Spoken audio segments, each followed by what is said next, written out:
Acabou. 5 de novembro, segunda gravação com Irapuru.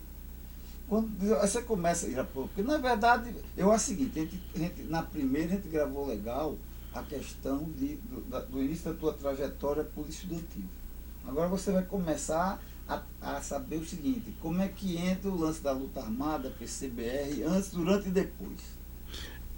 O detalhe é o seguinte, como eu havia colocado para você, Roberto, eu tinha interesse de pegar alguns dados que eu coletei durante toda a minha vida, que é mais ou menos uma retrospectiva minha, que é aquela ideia do livro, até o título do livro é Tanto Tempo Depois Ainda, né? Eu estou aqui... Depois ele vai falar do livro. Sim, mas eu já abri aqui com o primeiro texto do livro, onde eu pergunto o que é uma revolução, que é mais ou menos me situando diante disso. Ora,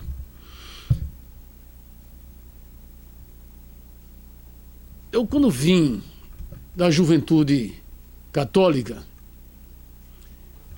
quando me separei, eu me separei com bastante gente na época, sem organização, cada qual foi para o seu lado, vamos dizer assim. A turma da JUC não. A turma da JUC saiu organizada, a maioria foi para a AP, a gente sabe disso. Que depois teve o contato com o PCdoB e tal, a AP, né? Eu, secundarista, nós não tínhamos, digamos assim, o mesmo nível de organização que os universitários. Então, ficamos soltos. Então, como eu digo, eu fiquei flanando. E nesse flanar, eu mergulhei no estudo. Fui me readequar. Eu digo, não, quem eu sou, o que é que estou fazendo aqui, o que é que eu quero, né? E fui mergulhar nos estudos. Um cara que desde jovem tinha loucura pela leitura, né? Aí eu desci para estudo de filosofia, política, economia. Eu fui rebuscar o que você possa imaginar de subsídio para poder me situar, porque eu tinha convicção que Irapuã, desde então, era um militante social, político-social. Eu não era mais um mero militante da Igreja Católica. Eu era agora um militante político-social. E, a partir de então, eu tinha um compromisso. Eu, né?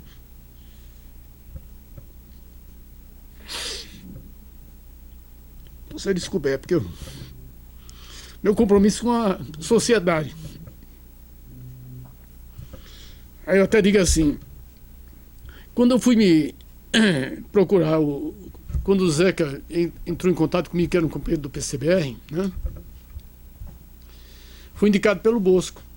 Bosco Teixeira. Bosco Teixeira, da esquina do Pecado, lá do Ateneu. Então, eu trocando ideia com o Bosco, eu disse, não, tem que ir pro pau, etc. E Bosco, vixe, esse cara... E Bosco era do PCBR, né? Aí Bosco me convida, então, para entrar em contato com o PCBR. E eu fui entrar em contato com o PCBR. Eu já era, digamos assim, esculpido para ser um militante da Revolução Armada. Eu era um convicto da necessidade da resposta da violência com a violência. Então foi fácil. Eu digo até assim, quando eu tive contato com o Zeca, eu não passava de um... Você lembra o nome de Zeca? Zeca é o Paulo Pontes, que foi preso com o Teodomiro lá na Bahia. Uhum. Eu não passava de um garotão querendo ser jornalista, obcecado pela verdade, e a ideia de mudar meu país, né? Uma ideia que me perseguia desde os 14 anos, quando minha tendência intelectual me empurrava para a filosofia, para as questões sociais e para o mundo.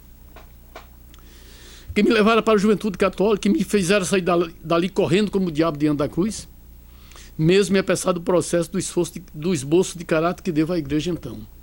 Eu devo muito à igreja.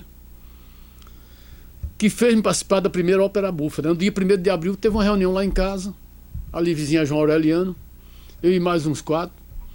A primeira decisão, olha só, a nossa primeira decisão era, como sinopse, fuzilar delator. Mas não tinha nem começado a revolução, eu já queria fuzilar.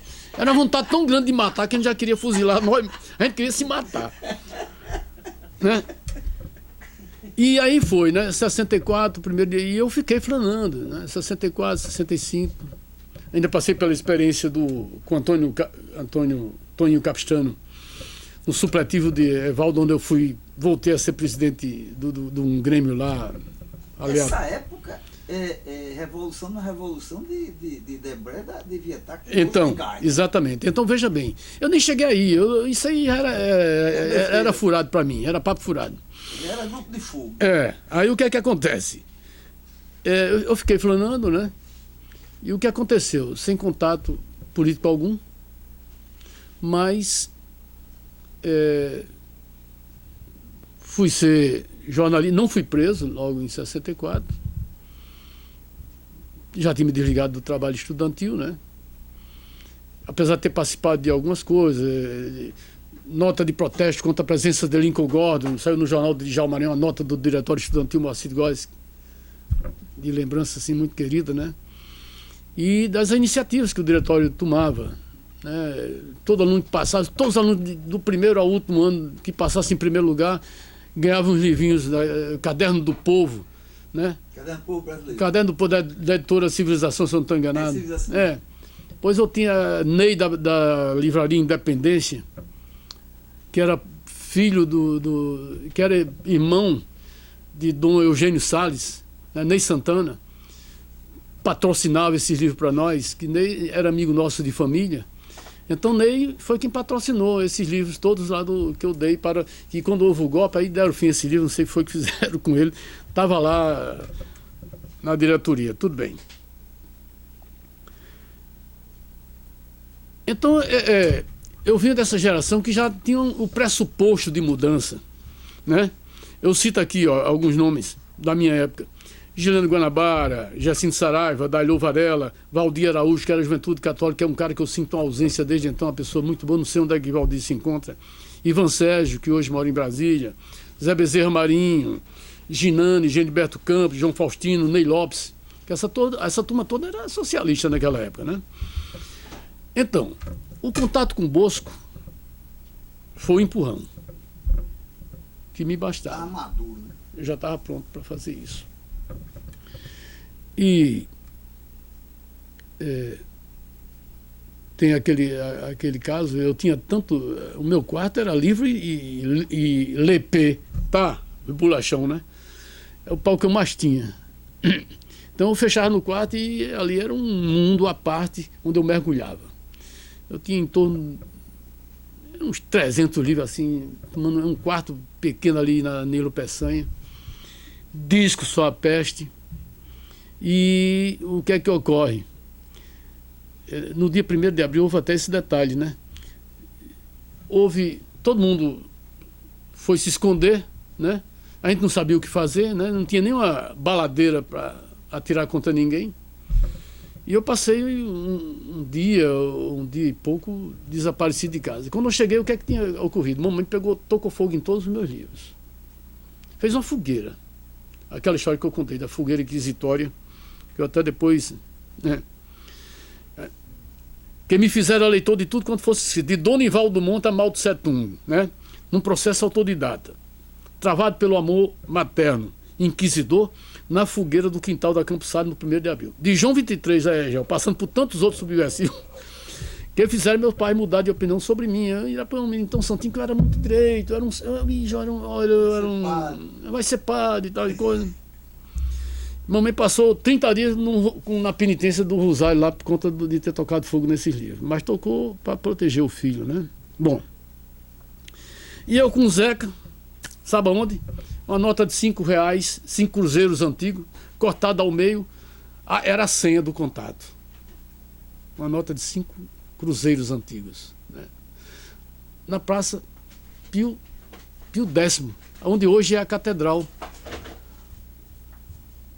Ali era um projeto, ali era uma praça que depois foi ocupada não sei quem foi que deu para a Igreja Católica, né?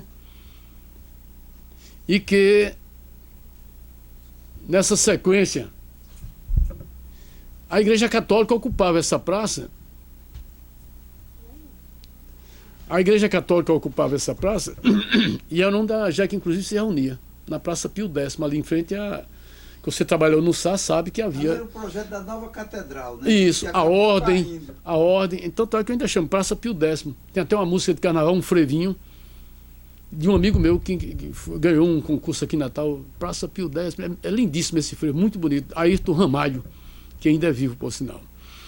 Bom, então ali era a inquietação estudantil, a falência da Revolução Comunista na antiga União Soviética e a ditadura. Eram as coisas prementes. E eu era o quê? Eu era um jornalista imberbe, querendo dizer a verdade, tá? Com um programa de música chamado Show MPB, que foi uma coisa maravilhosa que eu criei. Na Rádio Rural, quanto tempo isso? Durou pouco tempo, foi o tempo até eu ser preso, né? Era de manhã esse programa, era ótimo esse programa, era todo dia, não, segunda a sexta, 9 horas da manhã, meia hora de programa. E tinha no domingo a Semana em Revista, esse sim, que era um programa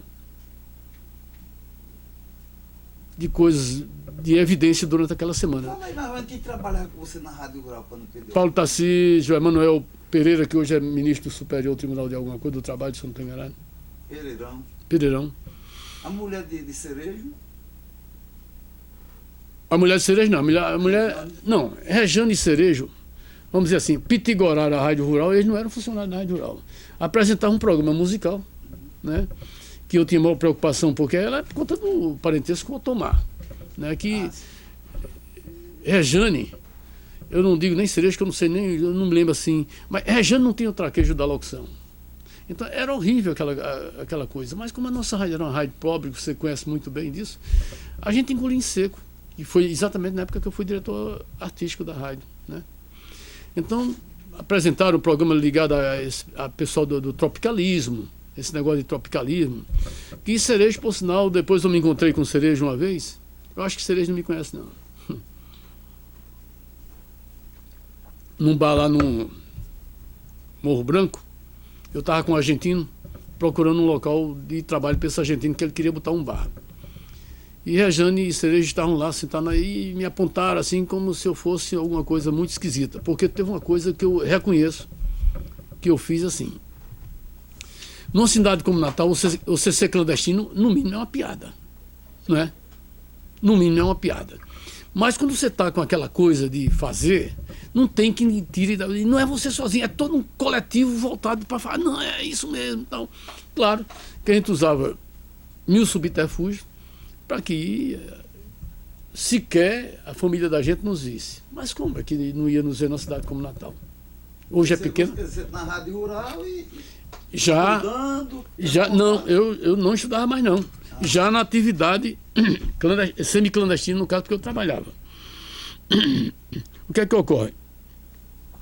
Essa ânsia, desculpa aí, essa ânsia de fazer a bendita revolução, que é uma das coisas que já é prevista, que muita gente já relatou e que não se estuda devidamente, e que é a natureza, que hoje eu não vejo assim, mas na época, a natureza de classe, que a maioria era tudo estudante mesmo, para onde você olhava você só via estudante.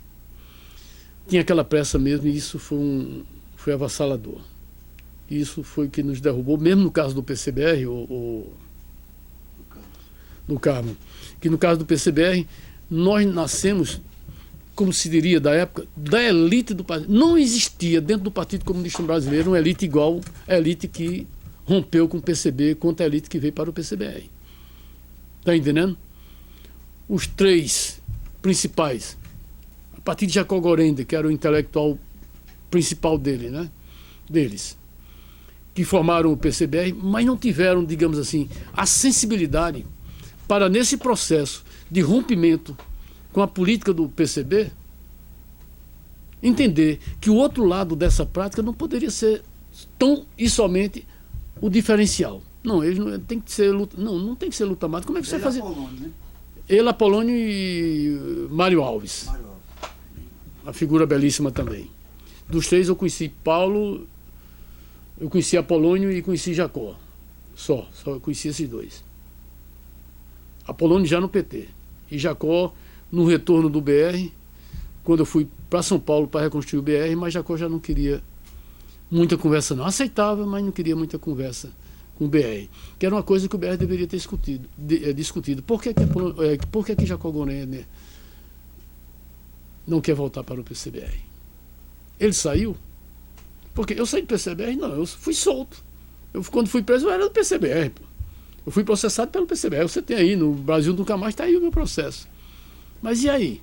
Quando é que eu deixei de ser do PCBR? Então, essa ausência, eu pulando até um pouco assim, de ilação, vamos dizer assim, entre o teu passado e o que você se pretende, foi um crime que aconteceu dentro do PCBR.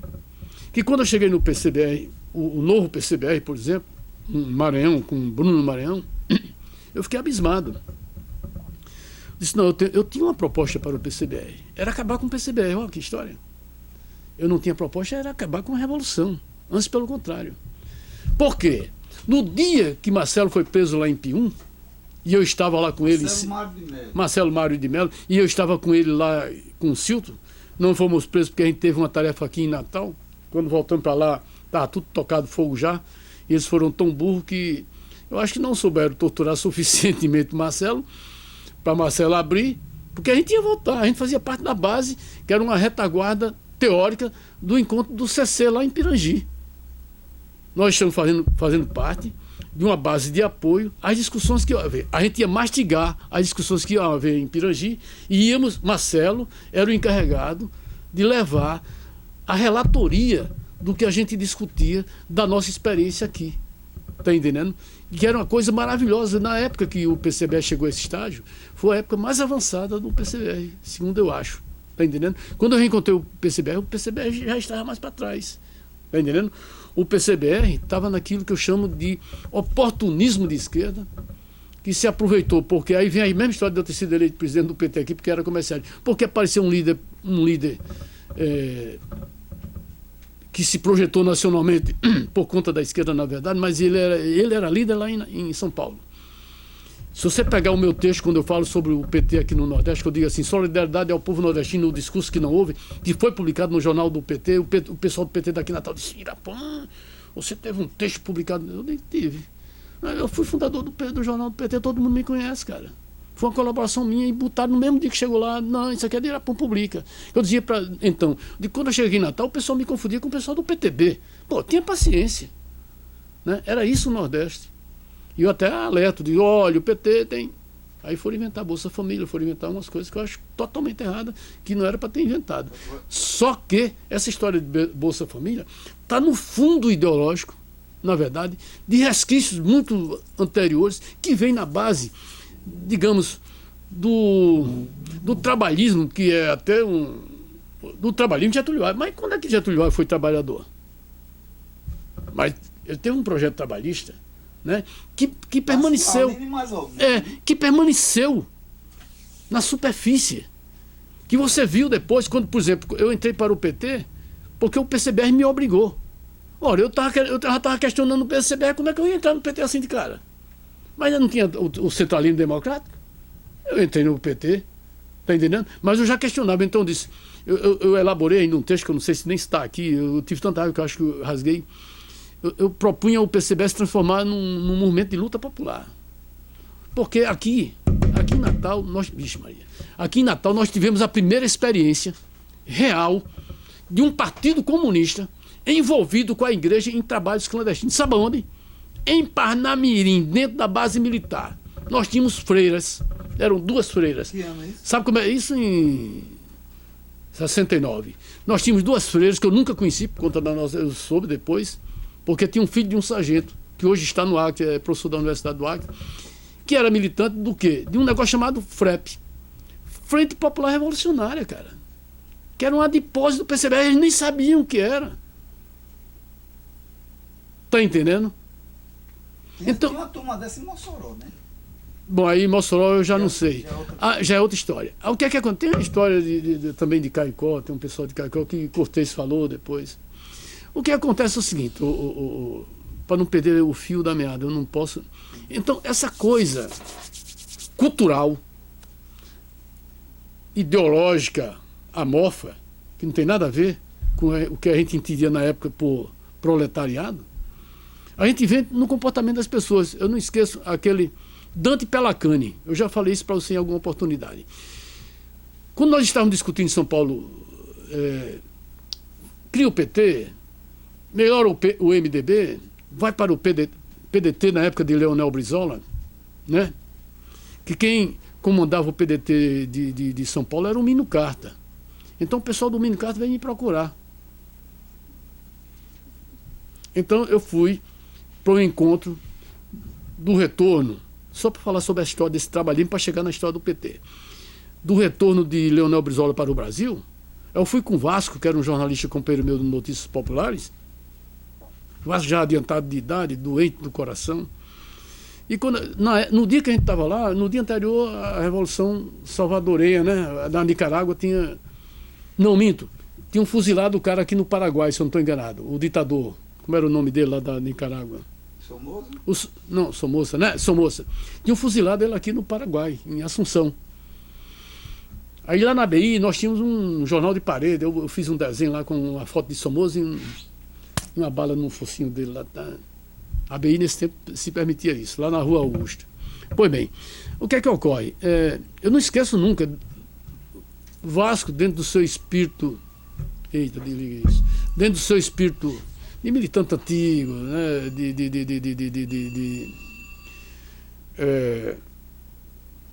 experiência antiga de militância, Vasco pediu a palavra. Dante Pelacani tinha sido ministro de João Goulart, um picareta do PTB. Aí, sim, na época não era nem PDT, era PTB ainda. Aí, Vasco pediu a palavra e disse: olha, eu queria que fizesse uma moção para os companheiros da Revolução da Nicarágua que mataram Somoza. Rapaz, esse cara deu um murro nesse birô. Porque Dante Pelacani é um italiano, grandão, todo deformado, aquele bichão inchadão, o italiano característico. Esse cara deu um murro. Nós estamos aqui para elogiar doutor Leonel Brizola. Eu digo, minha Nossa Senhora. Aí o Vasco sentiu até mal, eu tirei de Vasco, tirei na hora, já com medo do cara morrer. Essa cultura de uma ideologia trabalhista, nefasta, sem embase político de qualquer natureza, permaneceu no PT. Na minha eleição, por exemplo, que eu considero assim, na eleição de Lula, porque quando Lula foi eleito presidente do PT, eu, no nosso jornal do PCBR chamado O Povão, eu botei lá o melhor para o momento, porque eu não achava que Lula era o líder. PT, porque a ideia era transformar o PT num partido revolucionário. Já estava errado aí. O PT não podia ser um partido revolucionário. Ele poderia, no máximo, ser um partido à esquerda dentro do sistema. Como eu publiquei no Diário Natal um texto chamado Oxente Bichinho, né, gozando aquela história do nosso companheiro lá do sequestro do embaixador americano, como é o nome dele? Aquele do biquinizinho. O Gabeira, né? Que é isso, companheiro? Eu botei Oxente Bichinho para nordestinizar o negócio. Quando encontraram um cara com dinheiro no bolso, lá há quantos anos faz isso, né? 13 anos, 85 eu saí do PT, 98 não teve a história de um cara que apareceu com dinheiro no bolso, não sei aonde, não sei. O cara do Ceará. Um cara do Ceará? Eu digo, olha, vocês têm que o PT tem que se conformar à esquerda, mas dentro do espectro do sistema, sim, é um partido se amoldar. Porque até eu dou uma gozada, que eu sou gozador, eu dou uma gozada assim, no final eu digo assim, para se abordar igual o PCdoB, para a graça e felicidade do sistema. Amém. Para não confundir, não, o PT é um partido político. Né? E eu já dizia quando eu comecei no PT, no jornalzinho que nós tínhamos do PT aqui, também está aqui, avisa os navegantes. Olha, o PT é isso, não é aquilo. Para fazer revolução, eu já tentei e estou lascado até hoje. Agora começar no PT, revolução, não é. Bom, então, essa história de você fazer a opção pela luta armada, eu questiono um pouquinho assim, porque tem um comentário, não, toda aquela história, reação contra... Não, isso é uma coisa ambígua. Porque não havia uma ditadura, eu acho que há uma ditadura, porque o capitalismo é a maior ditadura que existe. Eu sempre achei isso, porque eu queria fazer uma revolução, não era contra a ditadura militar. Eu digo isso. Ditadura é uma coisa extemporânea. Eu tenho que lutar contra a ditadura do dinheiro. É esse que ganha, que massacra as nossas famílias, que os nossos filhos não nos acompanham. Está entendendo? Porque hoje nós não representamos os pais e as mães que nossos pais representaram para nós. Está entendendo? Porque nossos pais, com os exemplos que eles nos deram, eu acho que pai e mãe igual ao meu, só o pai e a mãe dos outros, porque eu acho que eu não encontraria. Porque imagina um pai dinartista tendo um filho comunista, é brincadeira, né? Mas esse povo faliu, esse povo foi desmoralizado. No entanto, no dia, eu até coloco isso como uma contraprova da questão da militância e do dispor revolucionário. Eu coloco isso. Assim, na nossa casa, Danilo Peçanha, a porta da sala de jantar era tipo porta de filme de Bang Bang. Meu quarto ficava aqui.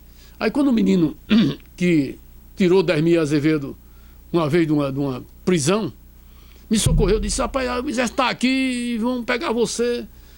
Aí eu peguei a minha trouxinha, peguei o negócio assim, uma trouxinha pequena, não sei nem onde é que eu botei, um saco qualquer, e botei minhas coisas dentro, para cair na clandestinidade. Olhei pelo alto e vi minha família tomando café. A minha família burguesa. Está entendendo? Porque é muito contraditório. Não, burguês, o que é exatamente burguês? O que é exatamente revolucionário? Né? Então, eu estava trocando a minha família burguesa pela família revolucionária, que foi um desastre a família revolucionária. E quando eu saí, em parte, claro, quando eu saí da cadeia, quem era que estava me socorrendo? Era a família burguesa. Está entendendo? Que faliu. Meu pai voltou para morar na fazenda que não tinha como morar aqui em Natal, alugou uma casinha lá de Neol, para a casa que eu vendi agora, era a casa que meu pai alugou para ajudar, foi lá para Queimadas de volta. Está entendendo? Meu pai. Minha mãe foi desmoralizada pelo secretário de segurança, foi colega de trabalho dela, eu até escolhemos com ele aqui, né? Porque mamãe chegou lá na secretaria de segurança, não, meu filho, ela procurou. Era aquele Pereira, Rubens Pereira. Ora, o cara. Coronel. Primo de Cortez Pereira. Ele foi colega de escola de mamãe lá em Correios Novos. Inteligente, mamãe dava cola para ele. Tá entendendo? Inteligente, mamãe dava cola para ele. Então, eu até digo assim, esse brioso cavalo, porque ele sacaneou com a mamãe. Mamãe chegou lá, meu filho. Ele disse, como é o nome do seu filho? Aí mamãe era Irapã Fernandes Jorge. Só que mamãe já tinha visto no jornal que eu era o tal do Takiroshima. Ele passou lá um livro lá, não sei de onde. Aí disse, eu chamava a mamãe de Laudé. Laudé era o apelido de família, cara. Esse cara era próximo a gente. Inclusive tem parente deles que eu admiro, morava vizinho a gente ali perto do 7 de setembro. Aí disse, não tem nem Irapã não, mas tem um comunista safado, um tal de Takiroshima. Mamãe desmaiou na calçada da Secretaria de Segurança, que nessa época era ali em frente ao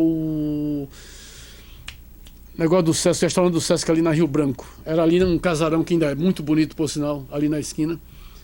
Mamãe caiu, foi socorrida por Dona Romana, esposa do seu Joaquim, que fabricava manteiga na rua da Alborema, onde eu nasci, perto do cemitério. Foi quem socorreu a mamãe, Dona Romana, que mamãe perdeu as forças e desfaleceu ali na hora. Então, assim, essa coisa de você opta, não é só a questão da luta armada. A vida coloca opções pra gente. E a gente tem que ter discernimento, às vezes nem tanto discernimento, mas um fundo de alguma coisa, de alguma sensibilidade por aquilo que a gente está fazendo. De onde é que vem isso? É da tua postura, é toda uma história. Você não está dizendo isso aqui agora, não. Você começou desde o dia que seu pai chegava na mesa, todo mundo, aquela mesa da nação do menino, não tinha, disse que não tinha televisão, é mentira, é porque os homens antigamente eram mais homens, eu acho, porque não é porque de história de falta de televisão, não é nega. Televisão não atrapalha a gente em nada, não é não? Olha, tá vendo? Aí o que é que acontece? Papai tomava um tal de quinado antes do almoço. Ninguém botava um garfo na mão antes dele rezar. Olha, eu queria ter uma foto dessa, que é uma coisa de suprema beleza. Um pai de família rezando para começar a história de comer, que era uma graça para Deus, cara. Você está comendo por quê? De onde é que vem isso aqui? O que é que ele faz junto à água? Você só depende disso aqui, né? Então, essa opção pela luta armada vem no bojo de tudo isso. Aí eu poderia acrescentar o que aqui? Como é que foi todo esse processo? Ele foi muito abrupto, como não poderia deixar de ser num momento de ditadura, né? Hoje a gente vê como é que é, e na ditadura, como é que seria. Porque hoje, nego, rapaz, cadê aquele menino, como é o João, aquele cara que desapareceu lá, que mataram lá no Rio? Aquele favelado.